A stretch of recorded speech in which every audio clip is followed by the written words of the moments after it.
with flying feet. The following Monday, a clipping of the photo was stuck to his classroom door, the word Sissy scrawled over it in pink crayon. The bullies may not have been able to spell, but they knew exactly how to hurt.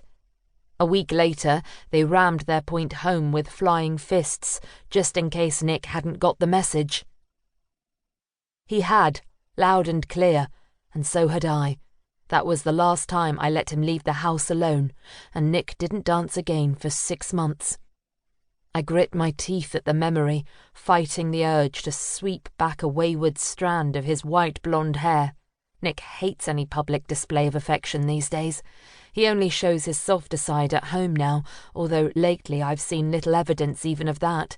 The cloak of reserve he's learned to wrap around himself at school seems to have become a permanent fixture.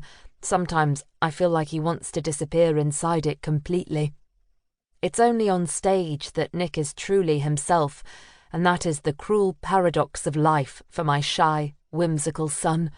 Dance is his one escape from the harassment that plagued him throughout primary school, yet it's also the bully's favourite stick to beat him with.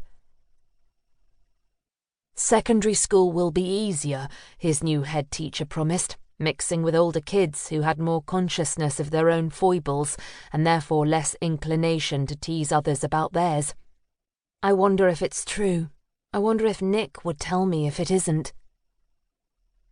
You know the answer to that, sweetheart, I tell him now, my heart sinking as I see his head drop. I don't want you walking home by yourself.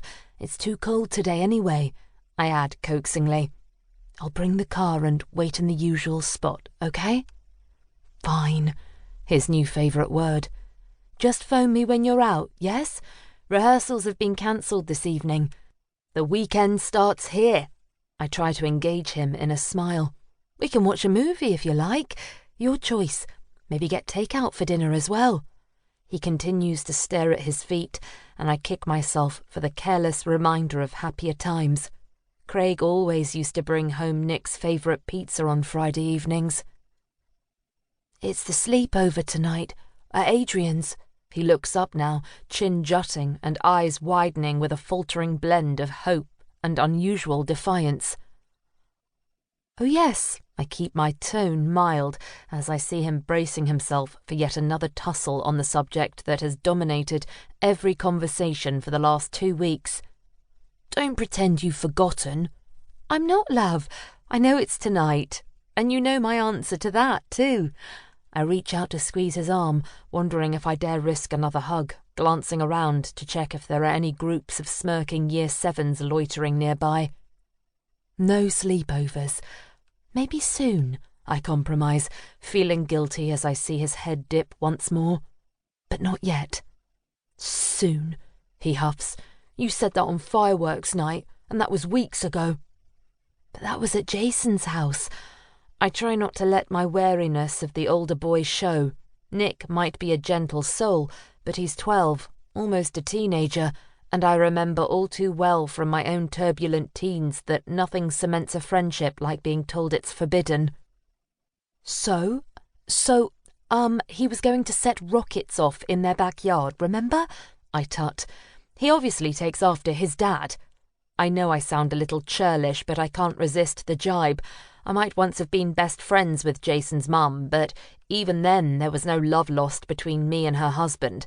The only good thing about not seeing Katie anymore is that I no longer have to be around Colonel Nathan Baxter.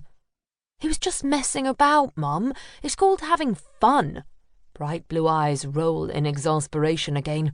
Jace is okay. He just acts tough. He's nothing like the others. Anyway, he's not invited, but Samir's coming. You'd like him. One soft eyebrow quirks. He's an ace at computing, and he's the school chess champion. Is he indeed? Well, that's good to know. Still, and just because you've fallen out with Jason's mum, noticing a few glances being directed our way, Nick lowers his voice. It's not fair to keep me from hanging out with him. Darling, that's not what I'm doing. I don't want to keep you from being friends with Jason. I lie, avoiding his eyes. Look, I'm sorry about the sleepover. No, you're not. I am, really, I tell him, and this time I'm speaking the truth.